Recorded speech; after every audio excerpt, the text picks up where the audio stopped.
for later, right? So I use the ATAS platform, like I said earlier, so ATAS. For those who are interested, please check out the ATAS platform. It's simply just a Google search. You can use the ATAS platform, download the ATAS platform, and you will have access to a lot of settings. Now, I will be going over my settings in the next video, but for now, I use the ATAS platform, and you have access to the volume, the delta, and bid and ask data. So everything will be there for traders to use. It is a very systemized platform, very complex, but you can simplify it for new order flow traders, right? So I use the ATAS platform to trade on, right? So the basics of order flow, let's quickly go over the basics of order flow and why this is an incredibly powerful strategy, right? So if we just look over here, this trade over here, this was around 1 to 3, I believe, where I took profits anyway. So we're in a zone. This is a 15-minute demand area. Again, we'll be going over demand areas later on in the course. We have a demand area. Now, when price comes into a demand, we want to be seeing buyers in control because we only want to be buying when there's bigger players, right? We want to be buying when there's bigger players in line with buying.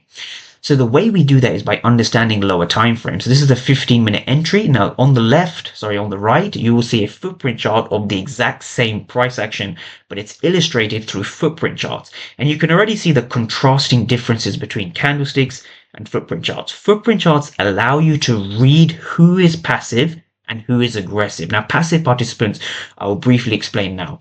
So for example, if we see over here, we have a lot of red delta inside of this demand zone, right? We have a lot of red delta over here and red delta over here, right? You can even read the actual order flow. 40 for 18. So that's almost that's just over a 2-to-1 ratio. There's twice as many aggressive sellers as there are aggressive buyers.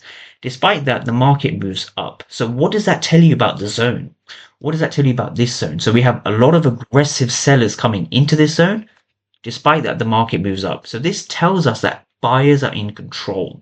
So there's more aggressive sellers than there are aggressive buyers. Despite that, the market moves up. So what this shows us is that there's passive buyers sitting at that level. I'll go through that one more time. We have a lot of aggressive sellers over here. When there's a lot of aggressive sellers trying to move the markets down and price fails to move down, this shows us that there's passive buyers sitting there. So there's more passive buyers than there are aggressive sellers. And this is the true information that gives you the true logic and narrative behind the fair value gap, if it's going to hold or if it's going to break. And this is the true nature of order flow. And this is how powerful it can be. Another example.